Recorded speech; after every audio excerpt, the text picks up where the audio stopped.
Donc deuxième partie de la formation 5S qui vise à l'autonomie et nous allons voir un peu comment on peut faire pour amorcer la motivation des personnes qui vont être concernées par le 5S. Alors attention ici puisque nous allons intervenir sur deux parties de personnel qui sont concernées par le 5S. La première partie ce sont les managers et la deuxième partie ce sont les opérateurs. Donc il ne faut pas croire que le 5S ne parle qu'aux opérateurs, c'est-à-dire aux personnes qui sont sur le terrain, mais cela concerne toute la chaîne de commandement et on peut aller même jusqu'au directeur général ou président directeur général. Donc il faut qu'il soit absolument convaincu de l'intérêt du 5S puisque en fait le 5S n'est pas une méthodologie isolée pour arriver à la performance industrielle, mais bien un outil de base et donc qui demande un investissement, alors surtout en temps d'ailleurs. Donc, c'est-à-dire qu'on va consacrer du temps à résoudre des problèmes et à intervenir directement sur le terrain, modifier quelques aspects sur le terrain. Donc, il n'est pas innocent, il n'est pas inutile de bien réfléchir à ce qu'on va faire avant de commencer. Alors, donner satisfaction au groupe le plus motivé. Donc, il faudra choisir dans les personnes qui vont être concernées par le 5S, les personnes qui sont les plus motivées et en faire un groupe à part. Alors pourquoi passer par ce groupe, disons, intermédiaire?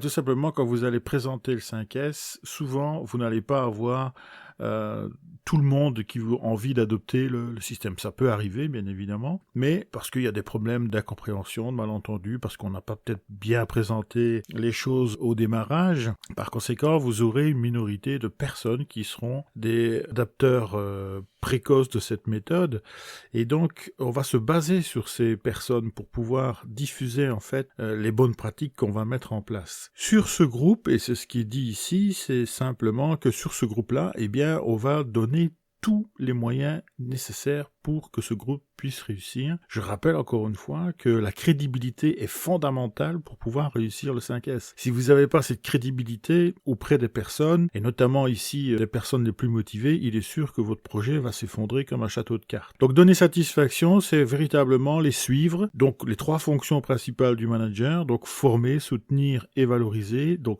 sont ici pleinement d'actualité, donc il faut absolument passer par ces trois fonctions, donc il faut les avoir assimilées pour pouvoir donner de l'impulsion à ce groupe-là. Alors ce groupe va créer un petit peu de l'enthousiasme et ils vont créer aussi une diffusion de leur réussite, un peu un effet viral en fait de cette opération 5S, de telle manière à ce que les indécis, les gens qui sont un petit peu dans le doute comme ça, puissent avoir une image de ce que représente le 5S, donc peut-être qu'ils avaient besoin de voir un peu à quoi ça correspondait, qu'est-ce que c'était exactement, et de voir que ces gens sont suivis sur tous les plans, donc que ce soit dans la difficulté, que ce soit dans la mise en place, que ce soit aussi dans la pérennité de leur action, eh bien ça va faire changer la vie des gens, ça va les inciter en tous les cas à voir un petit peu le projet d'une façon différente. Donc c'est un peu l'objectif, et donc d'obtenir ce fameux effet de contagion. Donc cet effet viral qui va se faire de proche en proche, un peu comme du bouche à oreille si vous voulez, dans le système marketing. Du coup, on augmente la motivation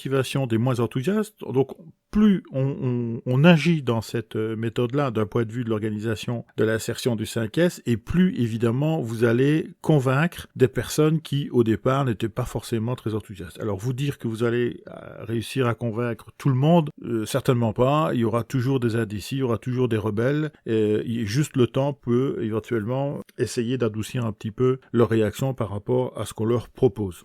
Donc c'est pas évident, et c'est une démarche relativement longue à faire, c'est pas quelque chose qui se fait avec avant-après dans une période de 6 mois. Ça prend beaucoup de temps pour essayer évidemment d'avoir l'ensemble du personnel qui est d'accord et qui veut vraiment s'insérer dedans. Donc je vous rappelle encore une fois, parce que c'est très très important, ce qu'on cherche à faire avec le 5S, c'est obtenir l'autonomie du salarié. Donc changer, c'est pas évident et ça prend du temps. Alors la représentation schématique du 5S, là nous allons simplement voir grandes actions et essayer d'apporter une traduction la plus proche possible. Alors première opération, donc le Seikutsu. Donc première opération quand évidemment on n'a pas fait d'opération 5S, ce qui est notre cas. Donc on commence une opération 5S. Alors c'est traduit généralement par propreté. Personnellement, je traduis plutôt avec une phrase, donc éclaircir le poste de travail pour réaliser les autres phases. En fait, c'est un peu comme quand vous commencez un travail de bricolage chez vous. Si vous devez accrocher un cadre au-dessus de votre divan, il est évident que vous allez préparer les outils, que vous allez préparer l'espace de manière à pouvoir travailler dans les meilleures conditions pour accrocher votre cadre. Vous n'allez pas grimper avec des grosses chaussures de travail sur le fauteuil ou sur le canapé pour pouvoir aller fixer avec un clou et avec un marteau un cadre qui ne tiendrait même pas parce que vous êtes dans un mur de béton par exemple.